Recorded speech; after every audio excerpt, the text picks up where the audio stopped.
Welcome to Government Speak. This is where we'll cut through the government speak to get the information you need about county programs, services, and events straight from the source. Welcome to Government Speak, Contra Costa County's official podcast. I'm your host, Kristi Jourdan, Contra Costa County's Public Information Officer. And today we are joined in studio by District 1 Supervisor John Gioia. Supervisor, welcome to the podcast. Great to be here, Kristi. Looking forward to our conversation. So let's get into it. You are one of California's and Contra Costa County's longest serving supervisors. It's 26 years and counting. Right, that's correct. What keeps you coming back? Where's the passion for public service? Where does that come from? Well, first I want to say I'm really honored and privileged to represent the community that I grew up in, the Richmond area, because I feel that the west part of the county really understands the positive role that government can play, and I can be a voice to reflect the values of that part of the county where people feel that government can support people from a standpoint of health and social services and equity. So I'm honored to represent the area for as long as I have. I really thank the voters for sending me back to the board. But it really started with my dad. My father was a 20-year high school government teacher at Kennedy High School in Richmond. And he taught history and civics and business law. And I think he inspired in me a passion for civic involvement. In fact, he used to bring in speakers to his classroom to talk to his students. He'd bring in journalists and politicians. He actually once brought in a U.S. senator. He brought in Congressman George Miller multiple times.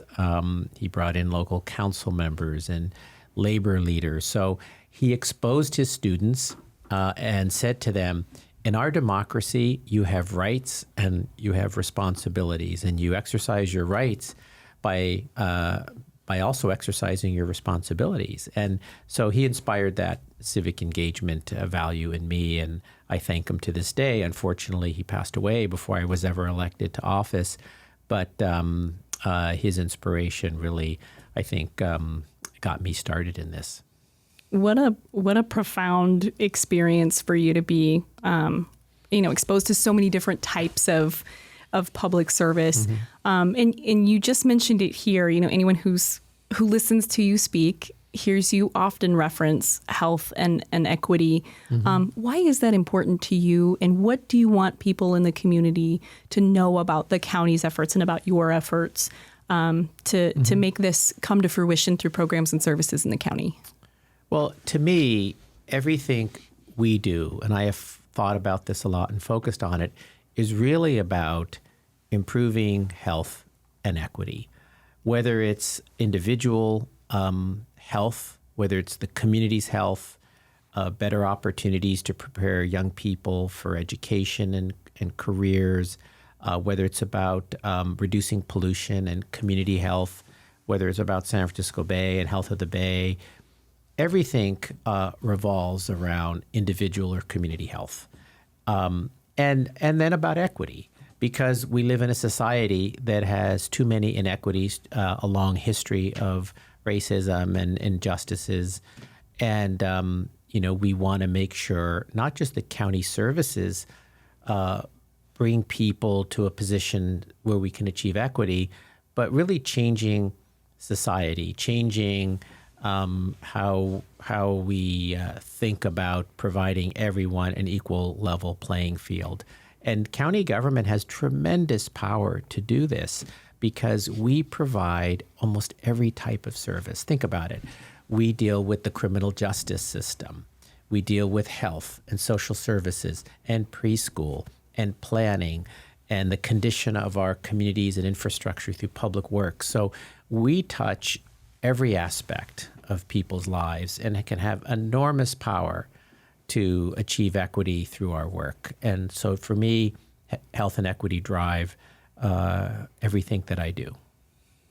One of the ways that I think that came to the spotlight very quickly for a large number of us was during COVID and the global pandemic.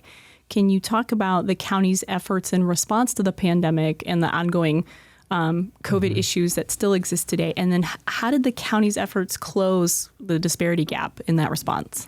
Well, I think COVID was a perfect example of a tragedy that really exposed more of the inequities in our society, in our country. And that came about when you looked at the disparity in testing rates between African American, Latino, and non-Latino white, for example.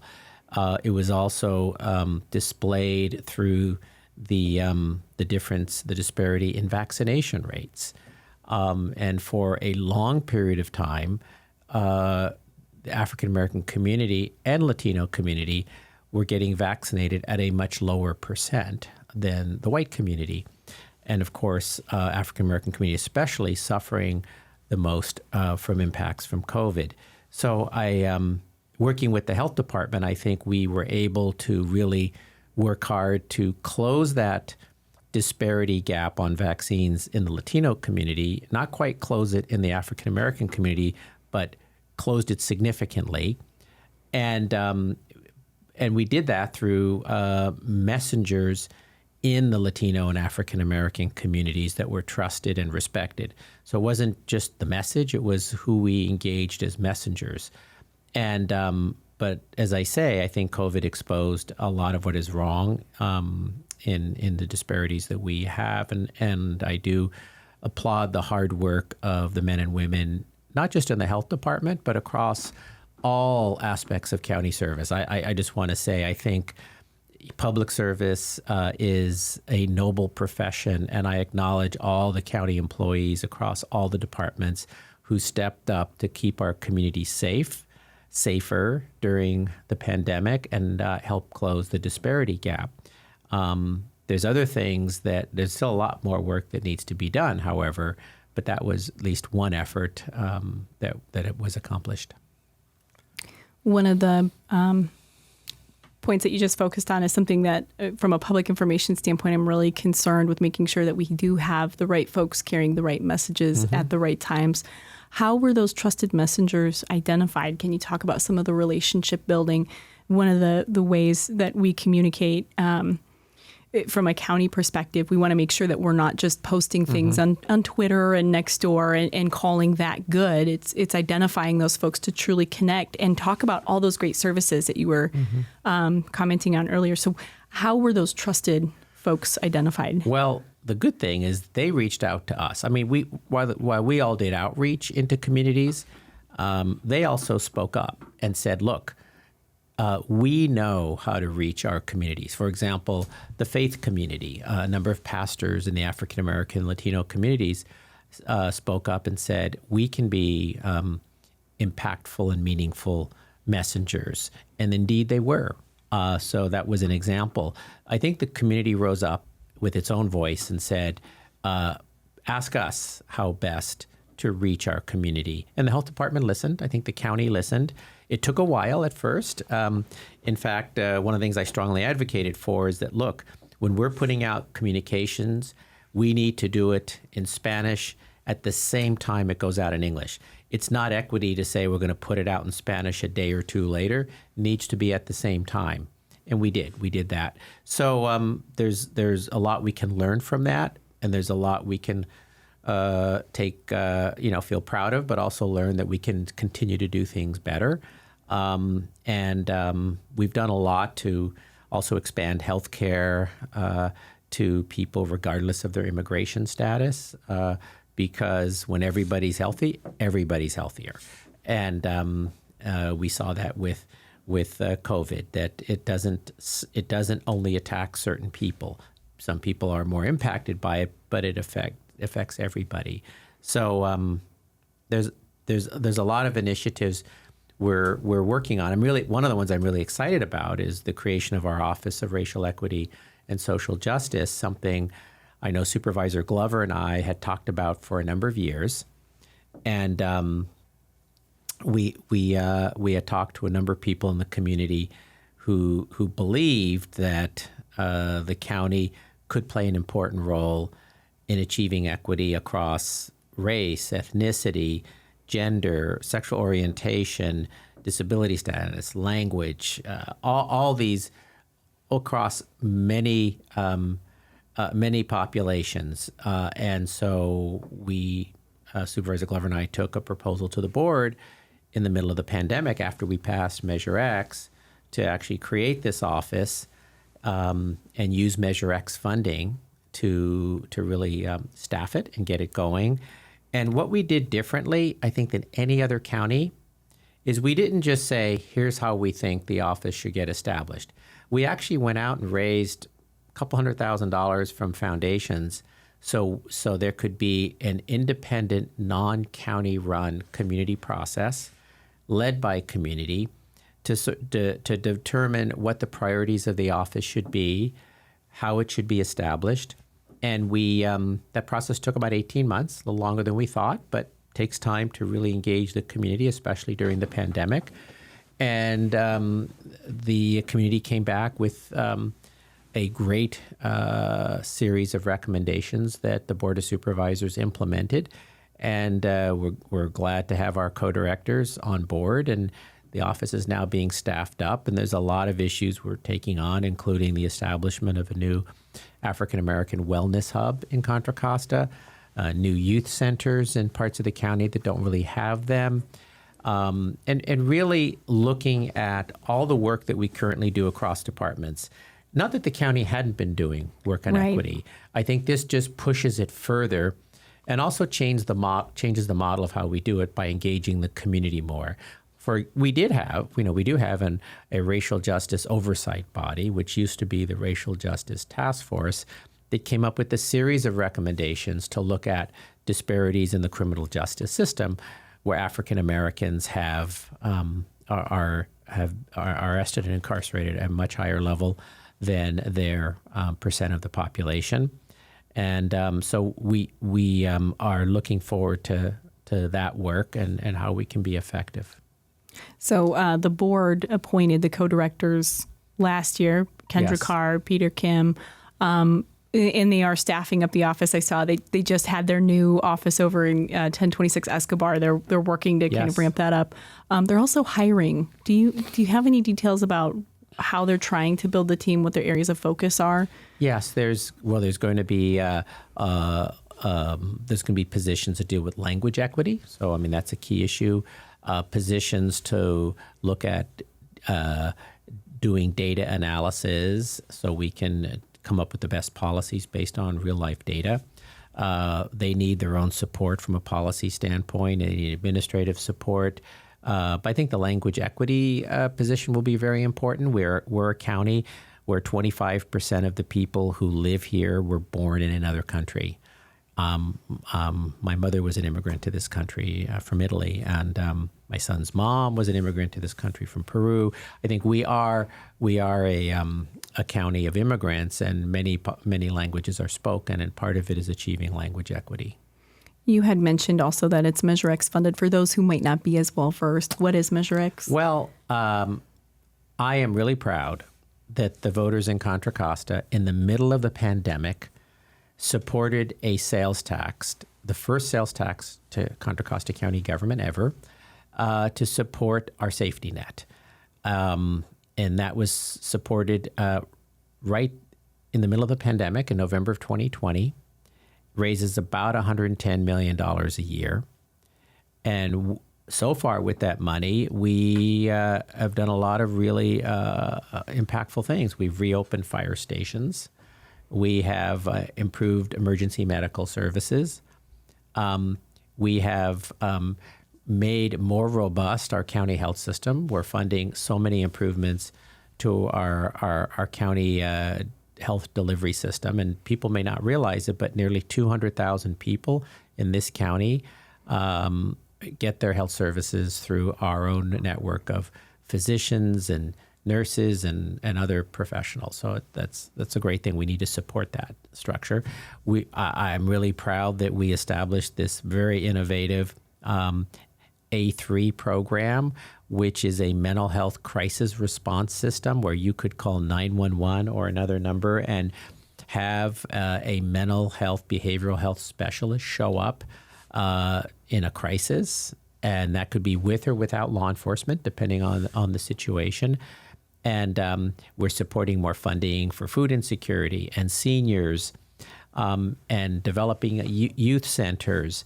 So and more, a lot more. And so that measure is, I think, really going a long way toward achieving better health and improved equity in the county. And it is funding the Office of Racial Equity and Social Justice. So a lot of good things came out of it. I think the public during the pandemic realized the important role that county government plays. We were very visible. We would have had significantly more deaths had we not acted as aggressively and thoroughly as we did. And I'm proud of that. So I think our impact and visibility went up during the pandemic, and one reason why people supported this measure. We were one of the only counties in the Bay Area that did not have our own dedicated sales tax. Now we do. Wow. And there's more to come in that discussion as well. More to come, a lot more issues. And but as some say, it's a lot better to argue how to spend money you have than to not have the argument because you don't have the money. Right. So look, it's okay. I really appreciate the work of the Measure X Community Advisory Board that we established. We funded their recommendations, I think, guided overwhelmingly most of our decisions on investing these dollars. Not all, but most. So it's a good thing, and I really value their input.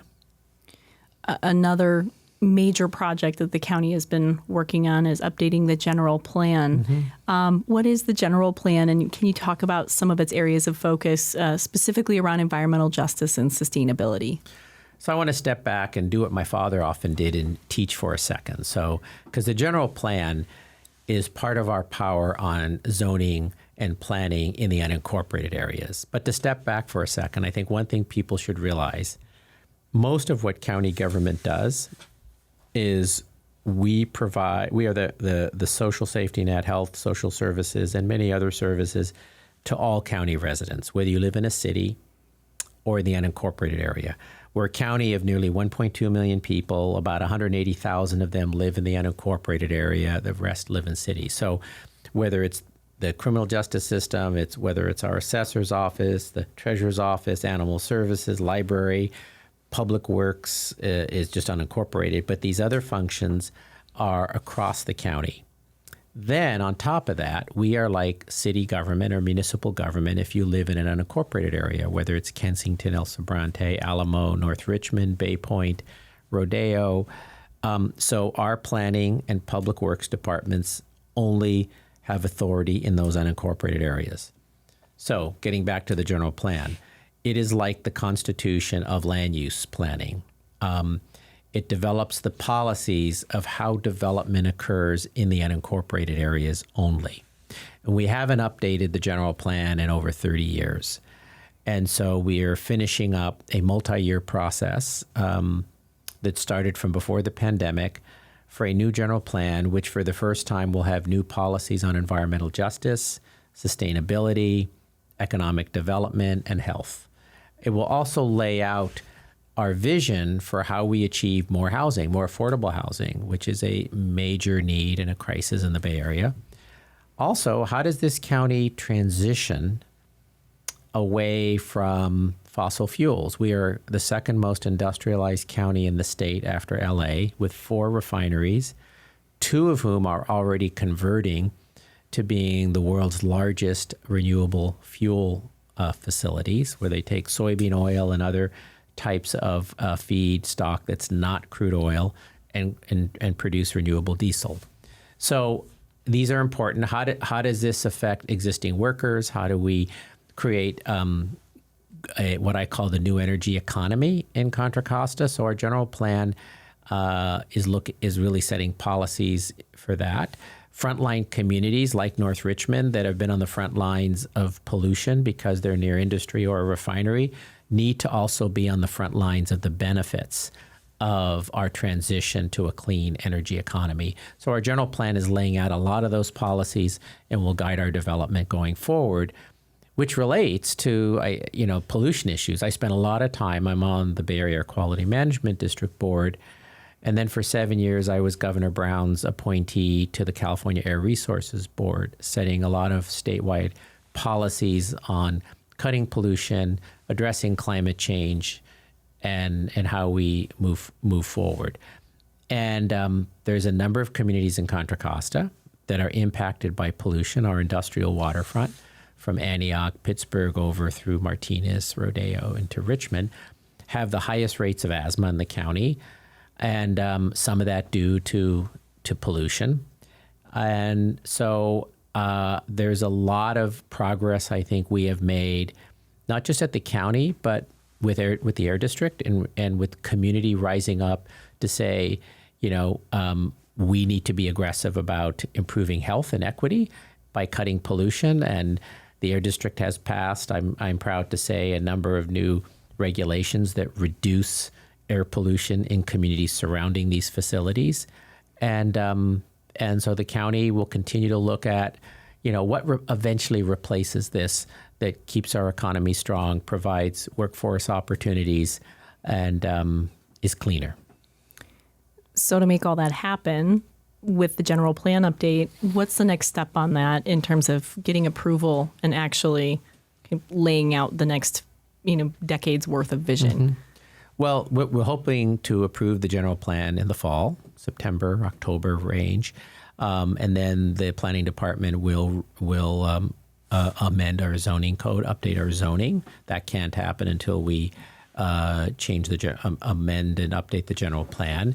Here's an example of some of the policies, and we've already started this in North Richmond. So FedEx came in, and so I want to make this real. FedEx came in and wanted to build a major distribution center housing 100 trucks. So the community in North Richmond says, yes, we want jobs, but we don't want the diesel pollution that goes with those jobs. So what we did is we actually imposed a condition, and we worked with FedEx on this, so that they've opened now. When they opened, a third of their trucks, delivery trucks, were zero emission, non-polluting, and by year 5, 100% have to be zero emission, non-polluting. Fastest transition to electric trucks anywhere in the country. And we're able to do this in this project, but these are the types of policies we're putting in the plan to protect communities. We're saying, yes, we want jobs, but we don't necessarily want all the pollution associated with that. So these have significant effects on communities. And I'm proud to say that even FedEx holds this up as a model facility and says we want all our facilities to be like this eventually. So we can work with business, and we can still hold them to higher standards. But that's also a great example of listening to people and actually putting their feedback into action. We want the jobs, but not at the expense of our health. That's right. So, yes, I think we can do both. It's not either or, and I think that's a really important thing for us. So we've talked about general plan, we've talked about Measure X, we've talked a lot about really big, important projects and issues in front of the board. What about criminal justice reform? What has the board worked on, in recent years to reform our criminal justice system? I think one of the things we did a number of years ago was realizing that, take our juvenile justice system. Most of the young people in our juvenile justice system, as in this country, are youth of color, African American and Latino youth. We eliminated, we were one of the first counties to eliminate juvenile justice fees. These are these fees that families pay for young people in the juvenile justice system, because those fees further set back that family and therefore that young person from achieving and moving forward, because it places an economic burden on these families of color.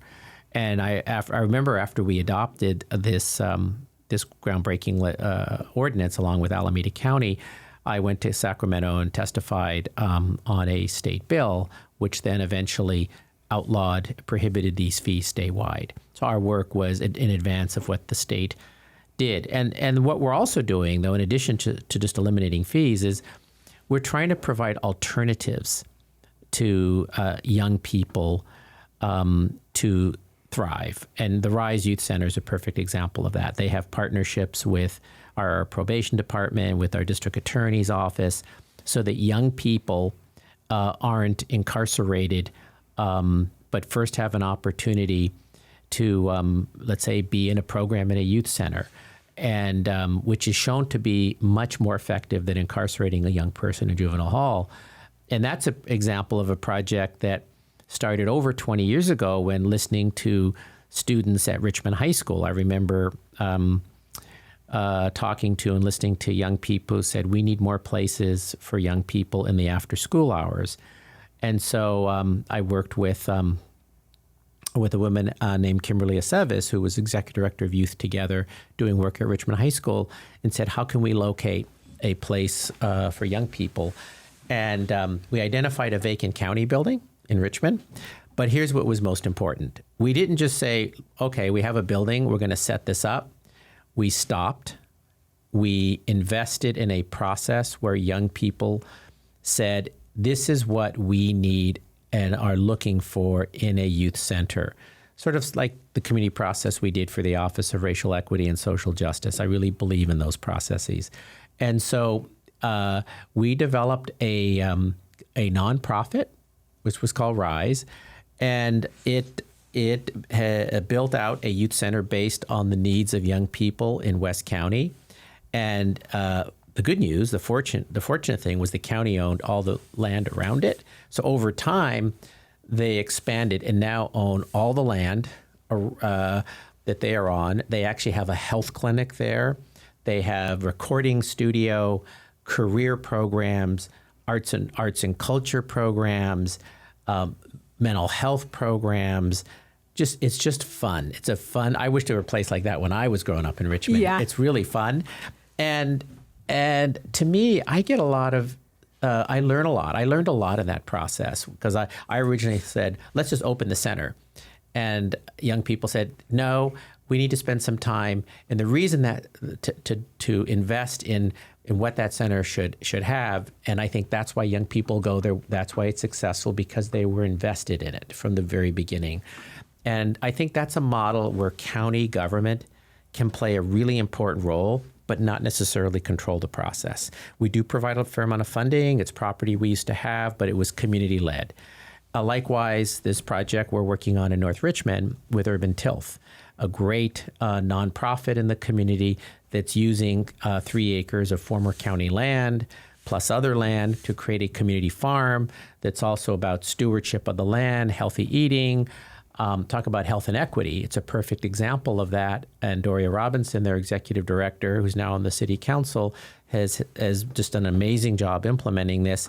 So it's a place where young people can work, where they can learn about health and nutrition and environmental stewardship. And so to me, projects like that are important. It's not just about the policy. And that's what's great about county government.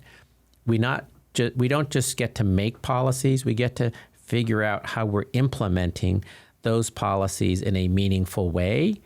And that's, I think, what makes county government the best level of government to be at, and why I love it, and why I didn't run for the state legislature or anything else, because you get to be in touch at all levels. So if there's one takeaway from today's discussion for our listeners, what would you want them to leave remembering about all of the information and all of the topics that you covered today? What's the big takeaway? That residents can make a difference if they get engaged. It can be a difference in their neighborhood, in their church, in their workplace, in their community, in the county, at whatever level. It is, you can make a difference. And a lot of the things we've done to achieve health and equity happened because community spoke up and said, we want these things to happen. And that's the power. So I think when government can reflect the voice of community and that power, we build support for what we do. That's why residents approved Measure X to give us more money to do things like that. And so you can make a difference in being involved and caring about your community, and put pressure on us in elected office to do these things, because most elected officials want to hear from you and want to be accountable. That's it for today's show. Thanks for joining us on the Government Speak podcast, brought to you by the Office of Communications and Media. But don't just take our word for it. Stay curious, stay connected, and stay informed. Until next time, keep your mind open and your facts straight.